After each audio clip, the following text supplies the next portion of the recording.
So, you're thinking about moving to Palm Coast, Florida, but you have a lot of questions that you want answered? That's what we're going to talk about in today's video. We're going to take a look at the 5 most frequently asked questions that I get about moving to Palm Coast, Florida. If that sounds like something you're interested in, then stick around because we're going to get after it right now.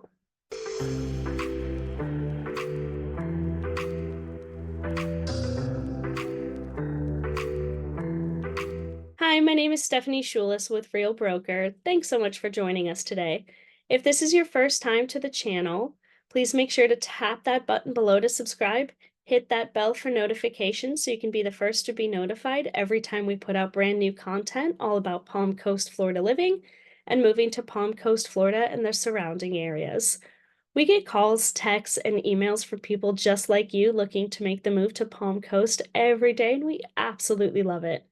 So whether you're thinking about moving in the next 9 days or 90 days, give us a call, shoot us a text, send us an email, and we'll do everything we can to help you make a smooth move to Palm Coast, Florida.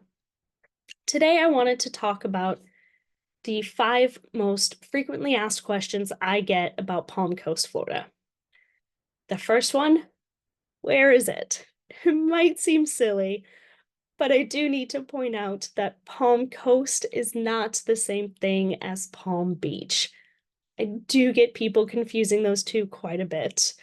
Palm Coast is in Northeast Florida. Palm Beach is in South. It is between Daytona and St. Augustine, or between Orlando and Jacksonville if you need those broader touch points. It's a part of Flagler County, and it's considered to be old Florida with that old Florida living. We don't have skyrise condos all along our beach. Our beaches aren't packed full of everybody. There's that Florida landscaping. You can still find dirt roads. You can even find the old brick road. I've got a video about that, fun fact. But that's Palm Coast. We're in Northeast Florida. The second question I get quite often is, understandably, how's the housing market? The housing market here in Palm Coast is a strong market. It is considered a seller's market.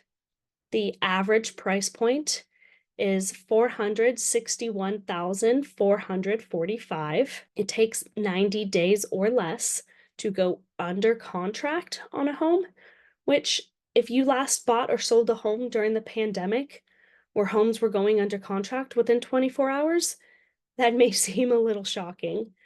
So if you're out looking for homes and you see that it's been on the market for a month or two and you're thinking that that might put you in really good bargaining power, know that the average time here right now is about 90 days to go under contract.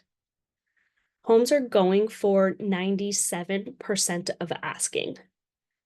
If the home has had a price reduction, it's going for about 95% of initial ask price. Inventory here is about 4 months of inventory. A balanced market is considered 6 months, which is why we're still in a seller's market, although there are definite signs of that shifting and moving to more of a balanced market. It is not the market of 3 years ago. We do see seller concessions, repairs, homes that are priced right do sell considerably faster than that 90-day mark and don't have those price reductions.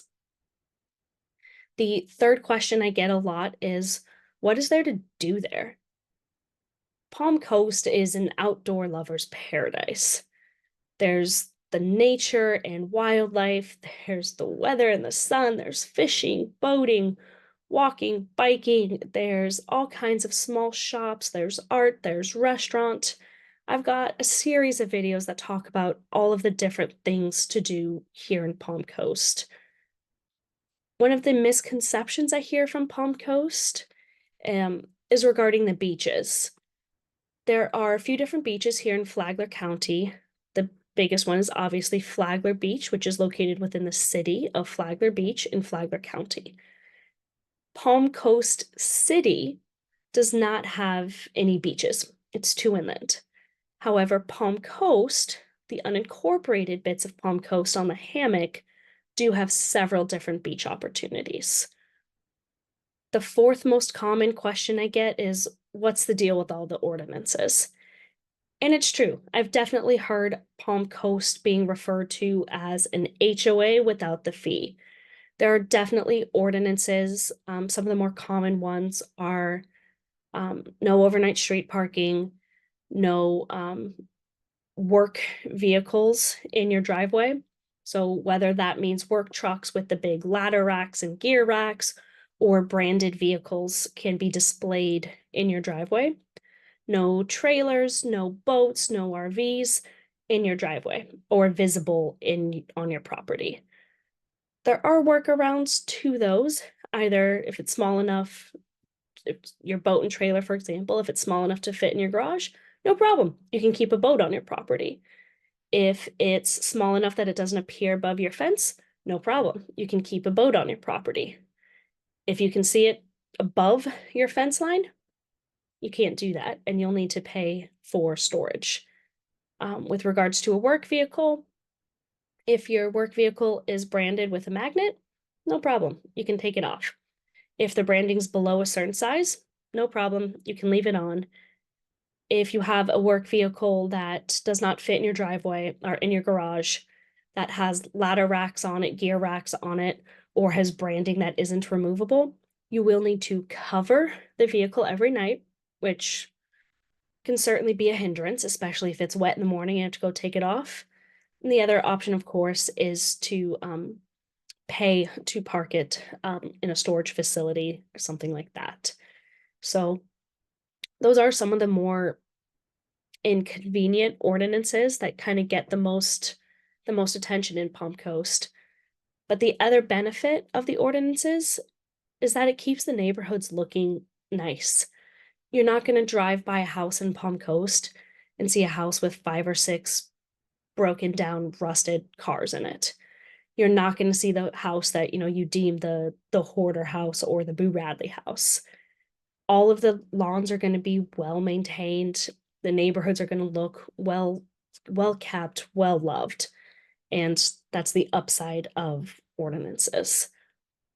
If you are afraid some of the ordinances might negatively impact you, definitely feel free to reach out.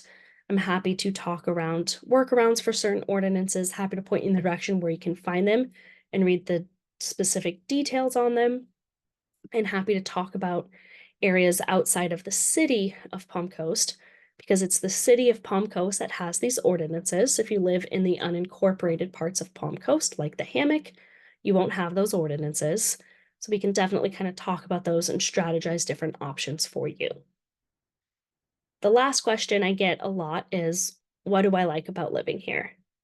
And put simply, it's the lifestyle that living in Palm Coast allows my family and I to have.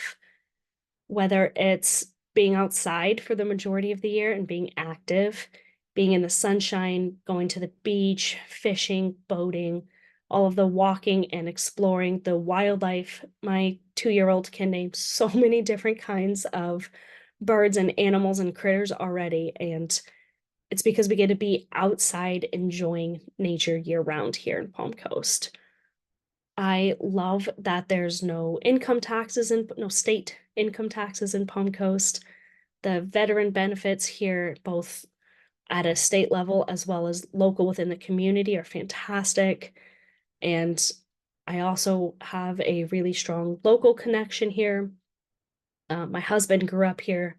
We currently live in the same neighborhood where he grew up. And it's really, really neat to see our kids play in the same woods that my husband did. So that's why I love living here. I love the lifestyle that Palm Coast allows. I feel pretty confident that you will too. If you have any more questions about Palm Coast or have any other questions you would like to answer, you can leave a comment below, give us a call, shoot us a text, send us an email. We always love hearing from you guys. That's it for this video. We'll see you on the next one.